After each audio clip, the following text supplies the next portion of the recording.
Welcome to Nutrition Minute with our host Justin Harris, and I'm Brad Hull. We're talking today about female competitors, especially coming off of very low calorie or very deprivation based diets.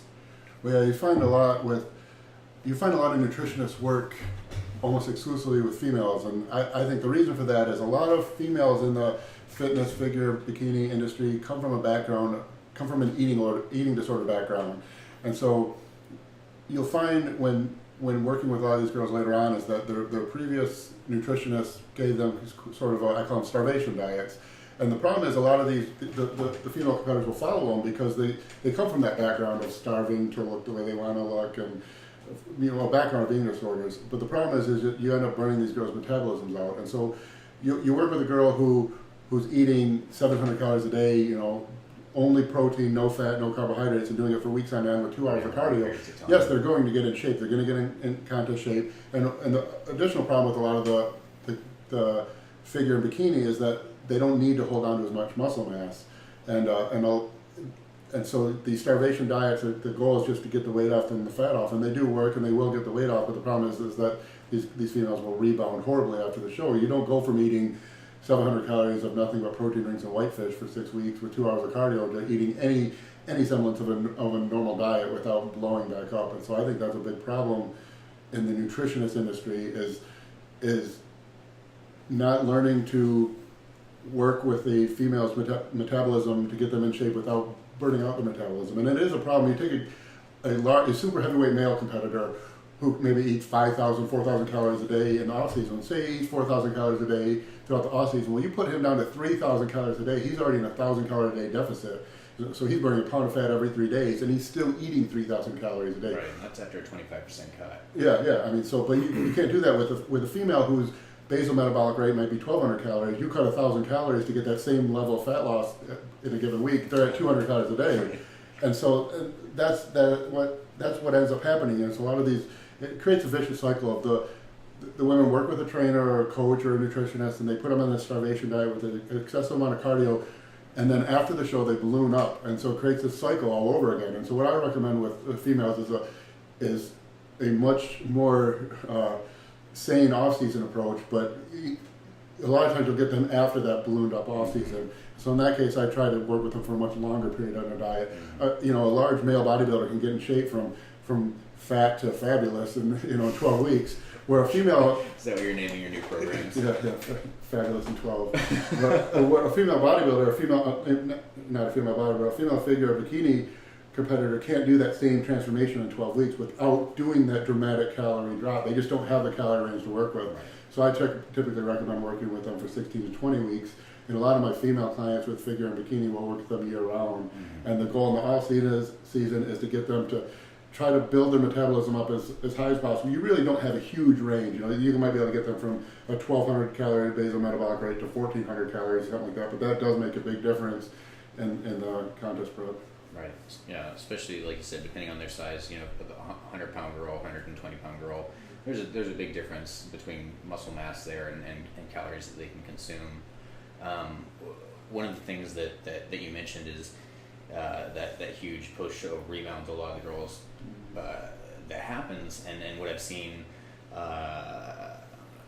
in clients that have either come to me or what I hear from people who are working with coaches on these starvation type diets is the way to not rebound is to keep doing that for the rest of the year until they're completely burnt out. They're not going to even train anymore, and now it can even run into health problems. Yeah, and they develop just a horrible relationship with food, right. And it grows into this whole eating disorder where they view food as bad, and mm-hmm. and if they don't eat something that's on their diet, they're bad, and that just creates what I try to explain to mostly my female clients. I try to explain with everyone, but for whatever reason, societal pressures, it seems that the women have a bigger problem with it.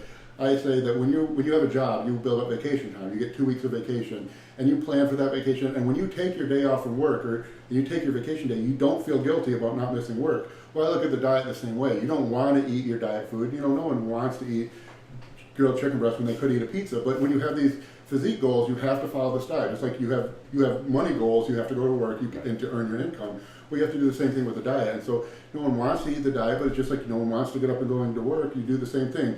But when you have your cheat meals or you have your cheat days or your breaks from the diet, you have to take the same approach that I've dieted this long, I'm having this refeed day. It's just like my vacation day from work. I don't feel guilty about it. I'm not a bad person. It's supposed to happen. Yeah. It's there for a reason. And that I feel like women have a big problem with that. And so what about when you say you're taking on a new client, and either they've been on a a very low calorie diet for quite some time, or their metabolism is just in the gutter for whatever number of reasons. I'm not going to blame it on every other coach in the world or anything like that. But sometimes you get just a female who has been under that, like you said, societal pressures that food is bad, and so has been trying to eat less their whole life, and now they're at a point where you can't eat any less. Yeah. How do you approach that? What I try to do is I try to tell them take 1 to 3 days, whatever, depending on how deep down the rabbit hole they are. So take 3 days. Force yourself not to become disgusted with yourself or feel bad, but take 3 days, eat whatever you want, learn what it's like to eat until you're full, learn what it's like to wait to eat until you're hungry again. Then after that 3 days, we put them on a diet that's slightly higher calorie diet, but all clean food, and for maybe a week after that, we'll do 1 cheat meal a day. And their weight's going to balloon up, but we'll still do cardio through all this.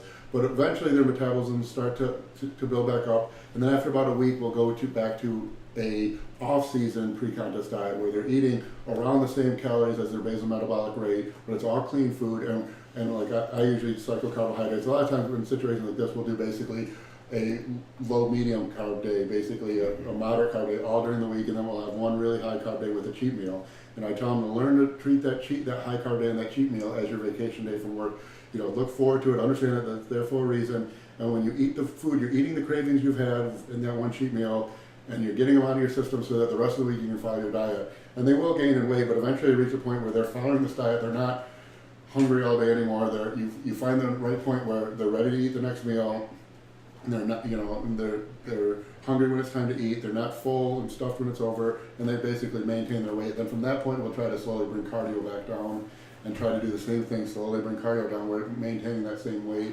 And eventually you reach a point where they're at whatever, they'll always balloon back up that first week. But say they balloon up 10 pounds, you eventually reach a point where they're at that same 10-pound weight gain, but they're eating much higher calories every day. They're still doing the high carb day with a cheat meal, and they're down to maybe no cardio days a week. And from that point, you can start, reworking things to work on their metabolism and slowly increase calories even more without gaining extra weight.